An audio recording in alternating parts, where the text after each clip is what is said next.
Do good, Maverick here. Welcome to podcast episode number 114. The mass of men lead lives of quiet desperation. What's called resignation is confirmed desperation. You know, Henry David Thoreau penned that quote over 100 years ago, but it's probably more true today than ever, you know. When it comes to this quote, the mass of men lead lives of quiet desperation. I could go on and on about this for hours, you know, but I thought I'd play off some clips from Joe Rogan, you know, from the Joe Rogan podcast, maybe some other ones as well, because it's not just me that has this quote. That's one of my favorite quotes, you know. I hope the audio is good enough. All right, let's try to play it off, and hopefully it will work. Most men live lives of quiet desperation. It's one of my favorite quotes ever because it's true. You're just in this world where you just can't wait to just run away. But I think one of the reasons why these people have this deep-seated anger and resentment is there's a bunch of people out there that have these lives that are deeply unsatisfying, because I think there are so many people that are working all day long doing something that is deeply unsatisfying and almost painful for them. Yeah, soul killing. Soul killing. They're stuck in traffic all day, and then they're stuck in a cubicle after that. They relish the time to take a in the bathroom and look at their phone. I mean, they literally do that. That's a highlight of someone's day. They get in traffic on the way home. They get home after that, they're watching television. I think if people have a regular day job, if you could just find one thing that you do as a passion project and just keep building on it, just keep watering it, keep adding fertilizer, keep giving it attention, keep giving it focus, and you can escape. You can escape, and you can be self-serving. You could be okay. You're going to be okay. Look, man, making furniture feels good. If you can do that, you could cut those corners perfectly and sand everything down nice and stain it, and then it's done, and you get the satisfaction, and you sell it to someone, and that pays your bills. That is infinitely more satisfying than being stuck in some cubicle working for someone that you don't want to work for, having to have these stupid office meetings, talking to people in human resources, sitting down with your supervisor where they evaluate your job performance, and you're not really, you really need to be enthusiastic about this company. This company is your future. This kind of you're like, kill me now. There's a lot of people out there that would way rather do something else, and I hope they understand that they can. And people that are trapped in bad situations, one of the problems is you feel like this is your future and you can't get out of that. There's no hope. There's no light at the end of the tunnel. There's no rainbow. And if you feel like that, that alone can be incredibly defining and limiting. But if you look at yourself objectively and say, okay, I'm in credit card debt, I'm working in a shitty job, I don't like what I'm doing, but I have some ideas. I need to feed those ideas, and I need to feed them and water them, and I need to set aside a certain amount of time every day to just try to make those things happen. You can do that. Everyone has a different personality. They have different interests, different things that they would be really satisfied pursuing. That's not encouraged. What's encouraged is go find a job. What's encouraged is go find some place that you can shove yourself into. Go find a square hole that you can stick your round peg and jam it in there and shave down the top and the bottom so you slide in with all this extra space on the sides and feel like shit for the rest of your life, because you need a job, because you're in debt, because you have credit cards, because you have student loans, because that's what everybody does. And so you do it too. That's what's wrong. You have an apartment you have to pay for. You have a car you leased. You have a wife that you have to feed. You have a child you have to raise. You have your mortgage. You have your this. You have your that. And that's where it all comes from. Well, the opportunity takes place usually when you're young and you don't have any responsibility. That's when you have your options. Well, your options are severely limited the more you gather responsibilities. Like if I had to, as a 51-year-old father of three, married man, pays taxes, has a house and a mortgage and a business and all that jazz.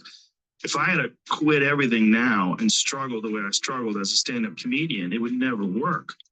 But the only way I could be this person now is if I took that chance when I was 21, when I was dead broke and had my cars repossessed and all that stuff.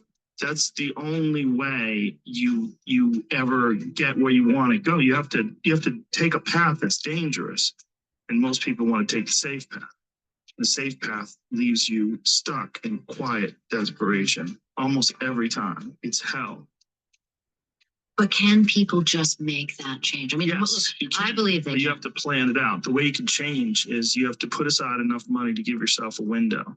And then you have to have a plan, and you have to spend all your waking hours outside of whatever job you do planning your escape. And you have to come to the realization very clearly that you got yourself stuck. So whatever you're doing, you have to do it like your life depends on it. If you're going to try to be an author and you're working 8 hours a day, plus commuting, plus family responsibilities, or whatever else you have, whatever time that you have to attack like you're trying to save the world. You're trying to save your life. You don't want to drown. That 1.5 hours a day that you have to write, God damn, you better be caffeinated and motivated. You got to go. You got to get after it. And you got to have discipline. Most people don't have those things. Most people don't understand what it's like to really go for something. And to know that the consequences of not doing that are horrific. There's so many people that would be so much happier making $27,000 less a year. And the only thing they have to do is sell their current home where they only use 18% of the home anyway, and buy a home that has 2 less bedrooms so that they don't have to have the job that is paying to maintain the lifestyle that they've propped up for themselves. And their life will be like disproportionately better. Because there's a lot more people living that than what you like. As many entrepreneurs as they are that should be employees, there's way more people that basically build a life around how much they're earning, get to a place where they hate what they're doing to earn, have the opportunity to still do something that earns 20,000 less that they love, but they're golden handcuffed by worrying about what car they drive or where their house is because they actually care about other people's opinions, and nobody has the gear to take a step backwards. The inability to take a step back, to take 4 steps forward in happiness based on other people's opinions of watching you take a step back blows my fucking face off. When do you quit your job and go in? When you can afford it. Happiness is so unbelievably addictive. And it makes me so sad that so many of you created golden handcuffs for yourself that aren't letting you leave your job because you need to make $130,000 a year now because you wanted 700 more square feet in your apartment, or you wanted a BMW instead of a Toyota. Wow, I was not planning to. I was not planning to play that clip off for so long, but wow, a lot of nuggets in there. Let me just play another short clip. This is from the movie or the film Dead Poets Society. Boys, you must strive to find your own voice. Because the longer you wait to begin, the less likely you are to find it at all. Thoreau said most men lead lives of quiet desperation. Don't be resigned to that. Break out. Don't just walk off the edge like lemmings. Look around. So yeah. Well, let me read out more of the full quote. By the way, if you have not read Walden by Henry David Thoreau, Walden, Life in the Woods by Henry David Thoreau, I recommend it, reading it or listening to the audiobook. I do not agree with a lot of the views that Henry David Thoreau had. He was a naturalist, so some of the worldview and stuff was pretty messed up, like crazy. But a lot of the things that he talked about or wrote about when it comes to freedom and alternative ways of designing your lifestyle, it's incredibly fascinating. So yeah. By the way, Walden is basically the book.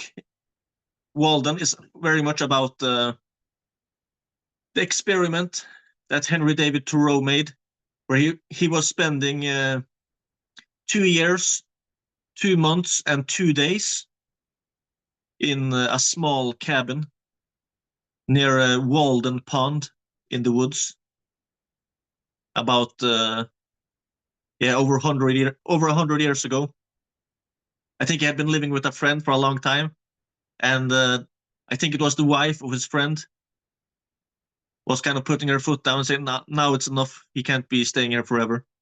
And then he decided to build a very cheap cabin in the woods. I think he paid up about 2 monthly wages to build his own tiny little cabin. Kind of like tiny houses these days. It was a very small cabin. And then he proceeded to live there for about 2 years, or 2 years, 2 months, and 2 days he lived there. And then he was writing a bunch about his experience and comparing it to how other people were living their lives, things like that. And what he kind of concluded with, I think, after living there, was that it was both a big success and a failure at the same time. You know, he did not end up living in that cabin long term. So I guess that also says something, but a lot of his reflections and what he wrote about freedom and stuff is really fascinating. So let me read out a bit more of that quote.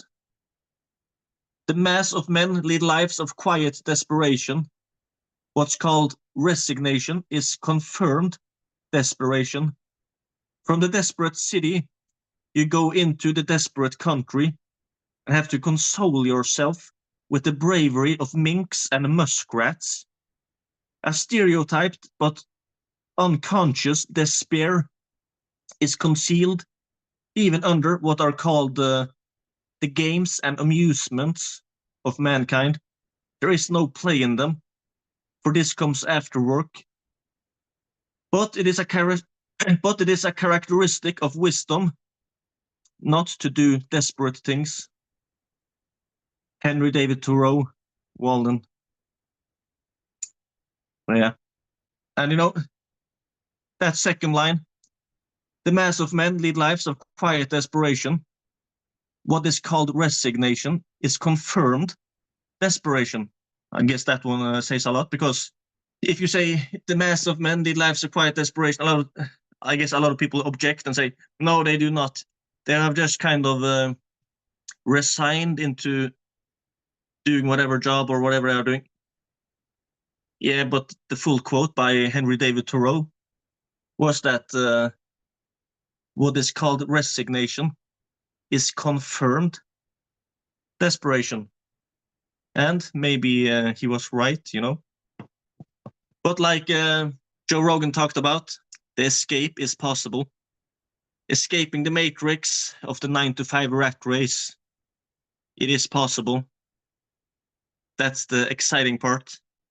How can I sit here and say this? I have not even achieved it myself, and I'm not an expert.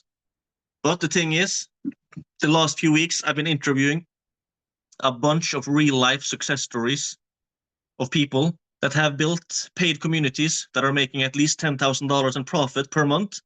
And a lot of these people are actually running their paid community kind of like a cash cow.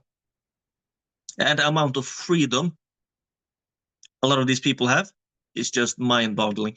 You know, I guess I have the book here. Yeah. The 4-Hour Work Week. The 4-Hour Work Week. Escape 9 to 5, Live Anywhere, and Join the New Rich by Timothy Ferriss. Boy, is this controversial, this book.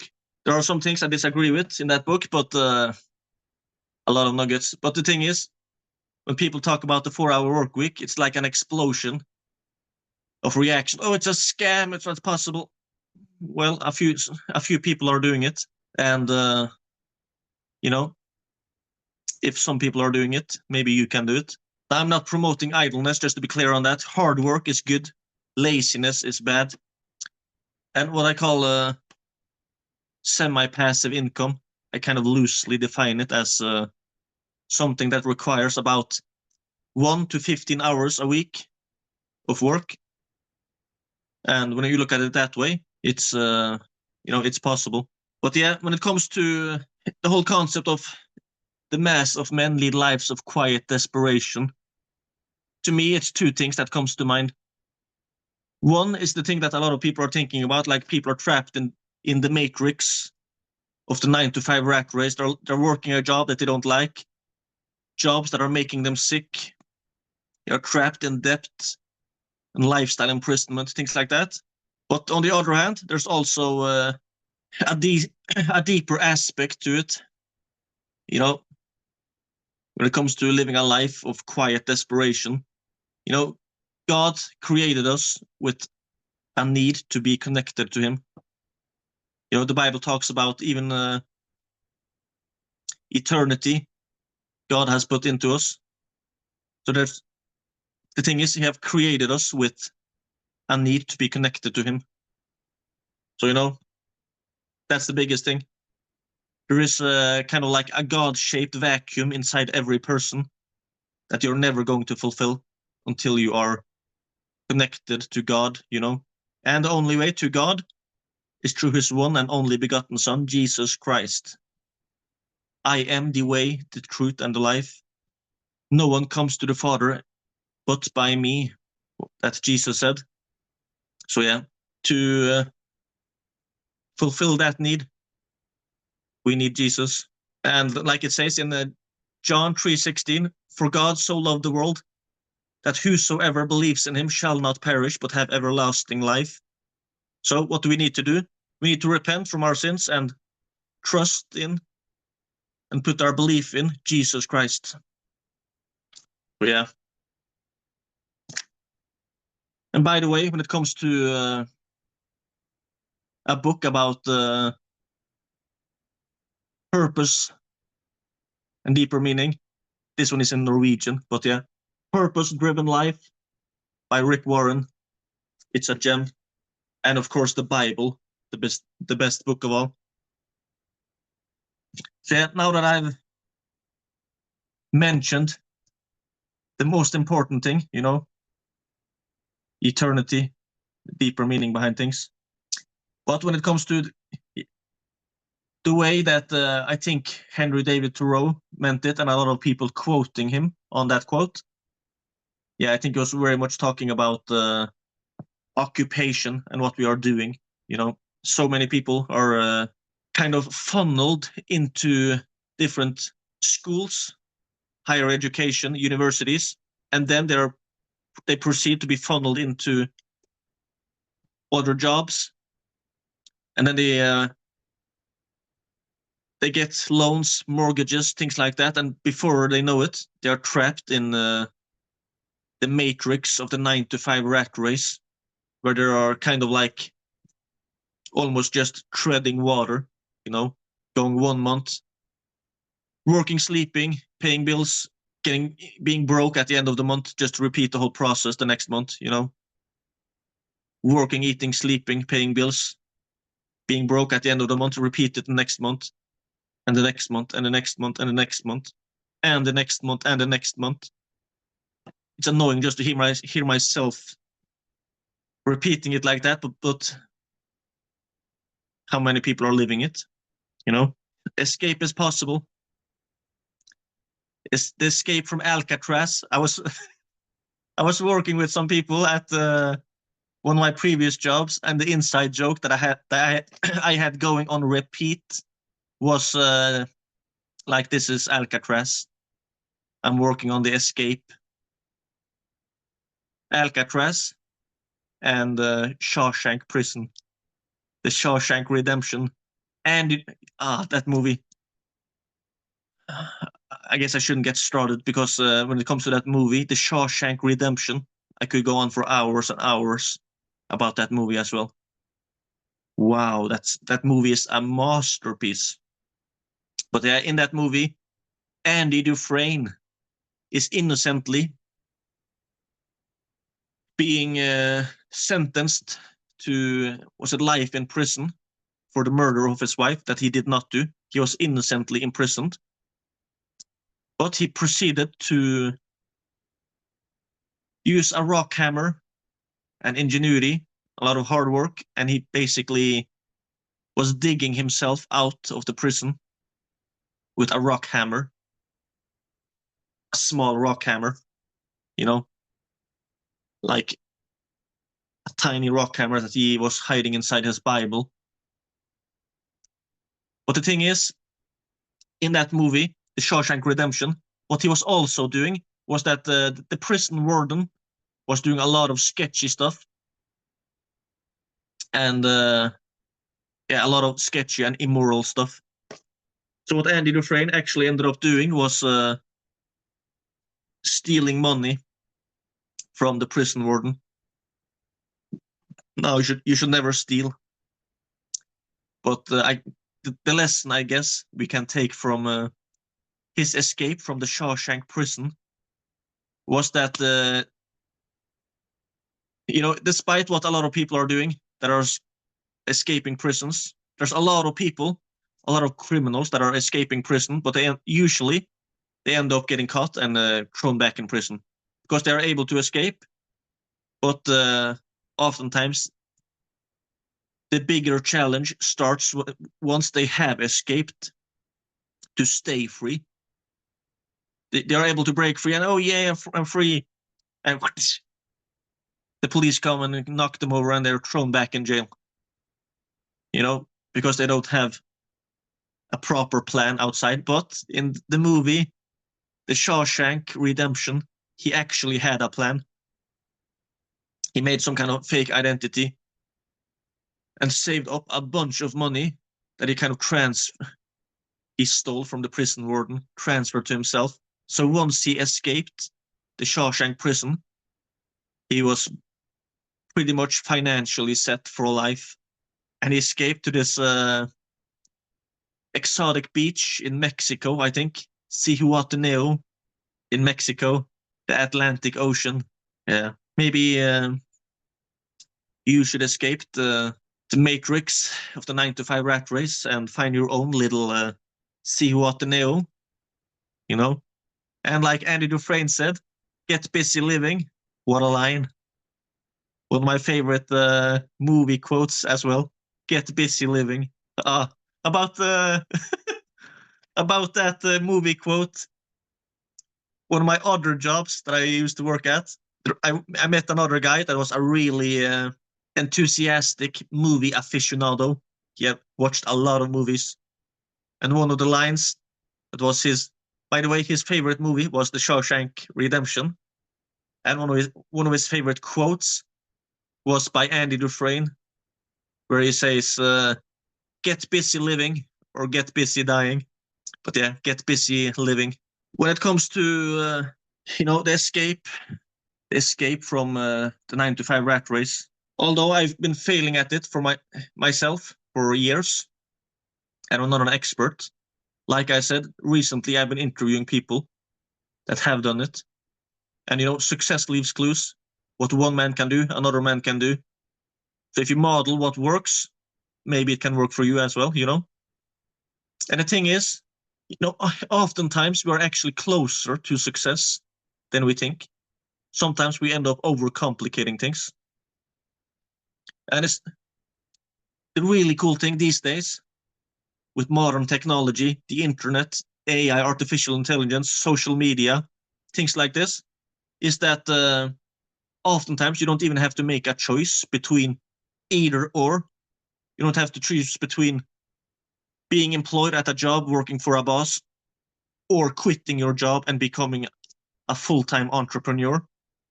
Oftentimes you don't even have to make that choice of either or. Sometimes you can do both and, while you're still working in a job as an employee, you can launch your business as a side hustle and grow it. And once you have enough income from that business, once you have more than enough income, then maybe you can just quit your job, you know. When it comes to, I guess I have to mention some of the same things that Joe Rogan talked about. When it comes to being trapped in a 9 to 5 rat race, living a life of quiet desperation, one of the things that keeps people trapped is oftentimes debt, loans, mortgages, you know.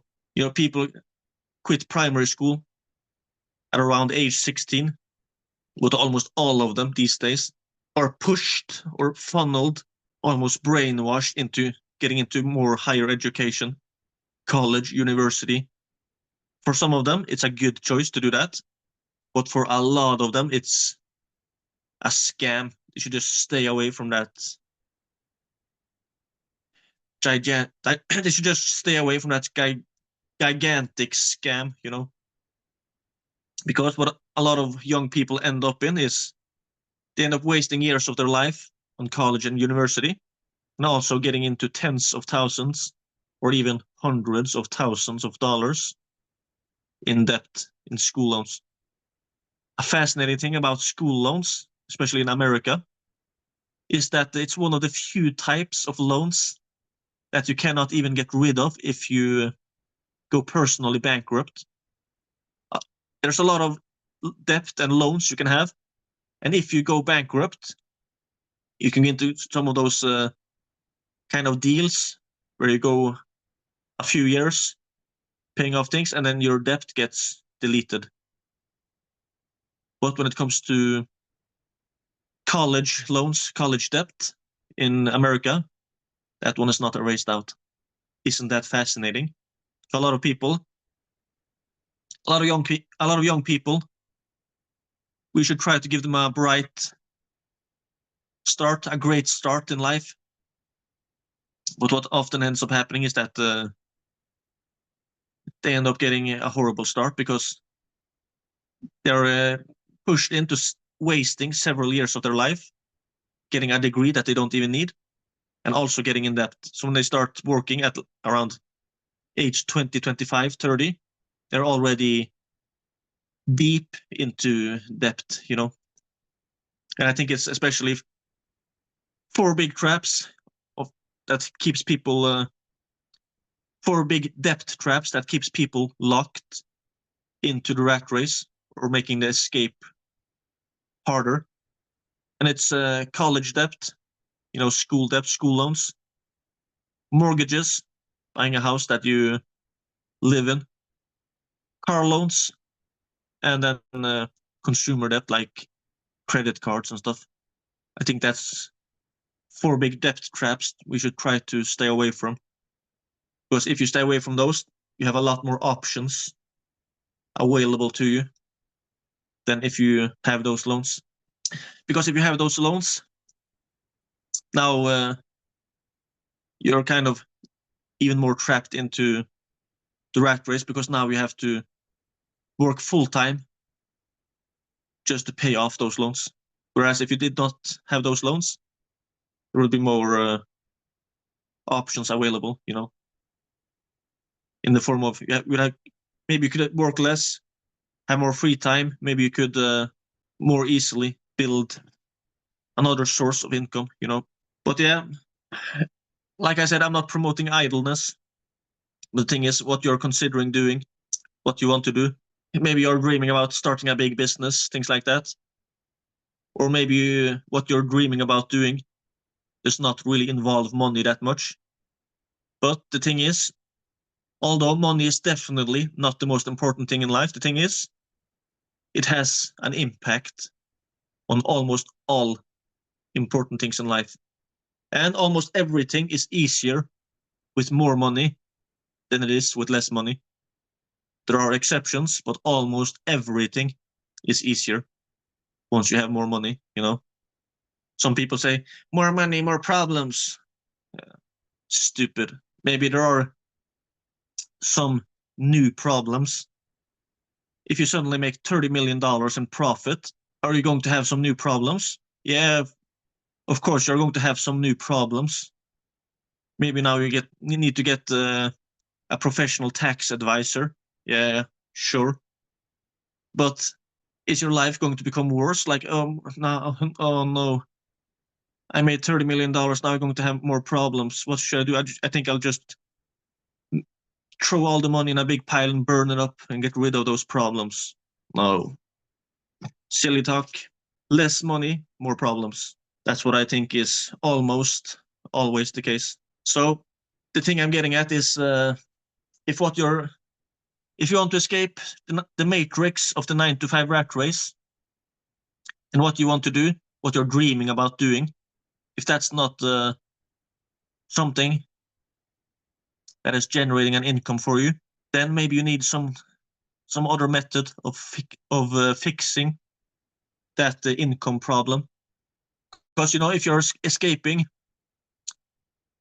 your own little Alcatraz, your own little Shawshank prison, the matrix of the 9 to 5 rat race. Once you escape your job, it's really easy to escape your job, just quit. But the problem is staying free. What does it help if you quit your job, but you don't have any income? And 2 months later, you're into even more financial problems and you have to get a job again. So, that income thing is important. What does it matter if you escape Alcatraz prison only to drown outside the island, But maybe you're not exactly in Alcatraz, so your problem might not be drowning in an ocean, but maybe drowning in financial problems. You need to stay afloat financially. You need cash flow, income, In that case, maybe you should build a lifestyle business. In the 4-Hour Workweek, Tim Ferriss talks about it kind of like, he calls it Amuse, basically an automated business that generates a monthly cash flow, monthly income, without requiring much time. And although a lot of businesses can be automated with things like systems, processes, SOPs, standard operating procedures, delegation, things like that, the thing is, it differs dramatically from business to business, how easy that's going to be. Because the business model has a tremendous impact when it comes to how easy, how realistically, how quickly, how cheaply you can do it. Maybe you can do it with one business, but if you choose your business model correctly, you can do it like maybe 10 to 50 times more easily, So choosing that business model, tremendously important. And like I said, although I'm not an expert, when it comes to the business models that I have seen people doing it with, people generating what I call semi-passive income online. It's especially email marketing and paid communities. There are other things as well, but what I've seen is especially in those two. Maybe also some other subscription businesses, but yeah, especially those two. I'm going to interview people about both those two things, email marketing and paid communities, and have it on terrific30.com. But so far, at the time of this recording, I've not interviewed people about email marketing yet. But like I mentioned, the last few weeks, I've been interviewing a bunch of people about their success story of running a paid community that is making at least $10,000 in profit per month. I'm going to interview at least 30 of them, but so far I've interviewed a bunch of them, and it's been pretty mind-boggling. What really shocked me or surprised me with several of them was how quickly they did it from when they launched the paid community until they reached $10,000 in profit per month. For several of them, it was like around 2 to 3 months. And I've heard about people online doing it in less than 30 days, Of course, that doesn't mean that you will do exactly the same. But what one man can do, another man can do. So, I guess it's pretty liberating. Tim Ferriss talked about the same thing, that when it comes to living your ideal lifestyle, that life of freedom, a lot of people tend to think that they need maybe millions of dollars in order to do it. But oftentimes it costs a lot less per month to live your ideal lifestyle than what a lot of people think. So the amount of a lifestyle that you can squeeze out of 5 figures in profit per month, 5 or multiple 5 figures in profit per month, the amount of lifestyle that you can design with that kind of income, it's exciting to think about.